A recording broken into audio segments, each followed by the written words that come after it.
Custo de vida, emprego e desemprego, cesta básica, tarifas públicas, salário mínimo. Agora, na Brasil Atual, a análise do DIEESE. Fazemos contato agora com Clemente Ganslúcio, diretor técnico do DIEESE. Bom dia, Clemente. Bom dia, Glauco. Bom dia, ouvintes. Continua aí na lida pelo Brasil? Exato, agora caminho de Campinas. Ah, caminho de Campinas. Está mais perto então, né? Um pouquinho mais perto. Olha, Clemente, a gente teve aqui a divulgação da pesquisa anual de serviços, né? Que foi aí divulgada pelo Instituto Brasileiro de Geografia e Estatística, o IBGE, mostrando que 23.118 empresas do setor de serviços não financeiros fecharam as portas no ano de 2017. Ao todo, mais de 43 mil empregos foram perdidos no país. Que leitura que a gente pode fazer desses dados, Clemente?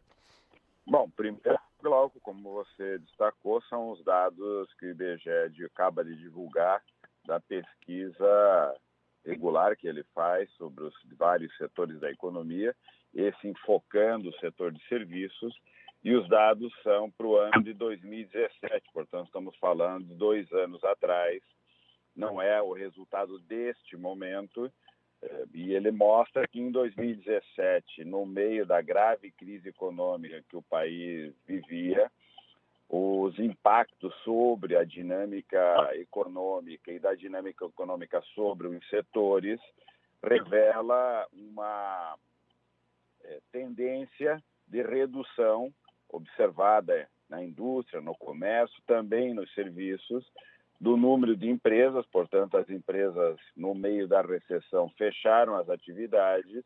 O fechamento das atividades repercute na quantidade de postos de trabalho e também repercute, muitas vezes, nos salários médios, porque as empresas fazem rotatividade e reduzem os salários dos trabalhadores.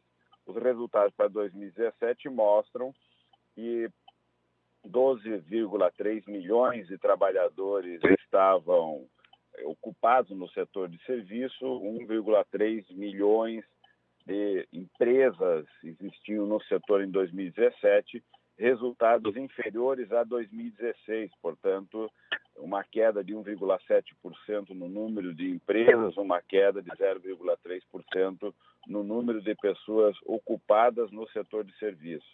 Em grande medida, essas atividades foram encerradas porque essas empresas que prestam serviços a outras empresas vinham sofrendo a desmobilização de atividades de empresas, por exemplo, na indústria. O impacto sobre a indústria foi bastante severo. Muitas empresas no setor industrial reduziram atividades ou mesmo fecharam ou paralisaram suas atividades e deixam de contratar empresas que prestam serviços à atividade industrial.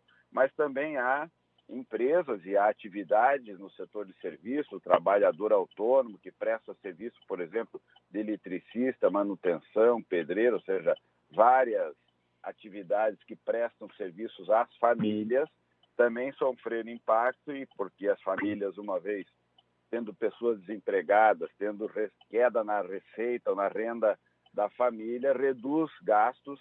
Um dos gastos é reduzir os serviços que ela contrata, deixando de fazer uma reforma ou deixando de ter algum serviço que ela tem como regular ou esporádico, deixando de realizar esse tipo de demanda de serviço. Isso tudo impacta nesse segmento e também houve, a pesquisa também revela, uma queda na demanda de serviços oriundos das famílias. Quase 13% das atividades de serviços são serviços prestados às famílias, e se o desemprego, a rocha salarial reduz a capacidade das famílias de contratar serviços, também tem um impacto nessa atividade. O resultado mostra, mais uma vez, quais são as dramáticas consequências da crise econômica para a dinâmica das empresas, para a dinâmica do emprego, para a dinâmica dos salários, tudo isso sendo restrito, sendo arrochado, empresas fechando, sinais que, na verdade, revelam o drama que a economia brasileira sofre, vive, E como comentou recentemente o Paulo aí na entrevista para a rádio, a política econômica em vigente não dá condições do país ter uma perspectiva de retomada do crescimento econômico com geração de emprego e salários, o que provavelmente continuará afetando a própria dinâmica, especialmente do setor de serviços. E esse efeito cascata, né, Clemente, que você mencionou, quer dizer, as pessoas deixam de contratar serviços e aí você tem aí o fechamento de empresas, você tem as demissões e ainda tem aquele outro efeito que a gente sempre comenta aqui, né, Clemente, que é o fato dessas pessoas serem reabsorvidas no mercado de trabalho, às vezes do ponto de vista informal, né, pessoas virando os tais dos empreendedores, entre aspas, que a gente sempre coloca, né, porque na verdade a pessoa é forçada àquela condição, ou então em condições muito piores as do trabalho anterior.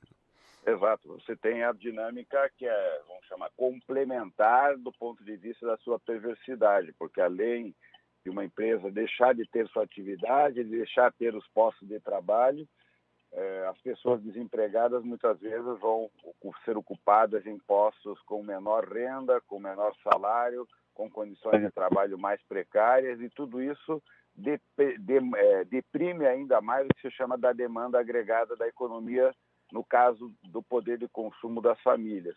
Se as famílias têm, na sua totalidade, menos pessoas ocupadas ou pessoas ocupadas ganhando menos, o volume total dos salários diminui na economia, portanto, menor poder de consumo, menor demanda para as empresas, elas produzem menos, produzindo menos, limitem mais pessoas, e nós temos um circuito perverso, né, onde a crise gera mais crise, mais desemprego, mais crise, e nós continuamos ladeira abaixo, que é o que a economia brasileira vem vivendo esses últimos anos, ladeira abaixo, sempre dizendo que mais uma medida será salvadora, já foi a reforma trabalhista, agora a reforma da Previdência, sempre que as reformas são feitas, logo em seguida, o governante de plantão vem dizer, não era bem isso, essa reforma era necessária, mas era necessária uma outra, e nós continuamos ladeira abaixo, entregando o país para o setor financeiro, para os ricos, para os rentistas, e perdendo capacidade produtiva, que é o que nós temos feito com a nossa indústria, com o setor de serviços,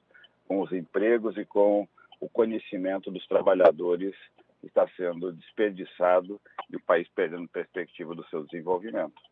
Parece que o Brasil vive uma sequência de chantagens, né, Clemente? Primeiro, a lei da terceirização vai gerar emprego, a reforma trabalhista vai gerar emprego, a MP da liberdade econômica vai gerar emprego, a reforma da Previdência vai gerar emprego. E a gente sabe que está, né, a situação do jeito que está hoje. Quer dizer, são promessas aí que não se concretizam. Vamos olhar para os nossos vizinhos aqui, Argentina, né? O governante deles, que é tão elogiado pelo nosso presidente como um símbolo do que eles estão pensando, acabou de declarar moratória, ou seja, faz um governo, deve perder a eleição e não conseguiram governar e vão entregar o país quebrado depois de ter feito tudo o que fizeram no país. Nossa chance não é pequena de também entregar o país quebrado daqui a 4 anos, com uma dificuldade enorme de se recuperar, que é o que sofrerão os argentinos nesse momento, porque o que eles estão fazendo com o país é uma destruição da sua capacidade econômica, uma perversidade social, e é isso que a gente está vendo aqui no Brasil também. Tá certo, Clemente. Muito obrigado pela sua participação e até amanhã. Até amanhã. Falamos aqui com Clemente Ganslúcio, diretor técnico do Diese.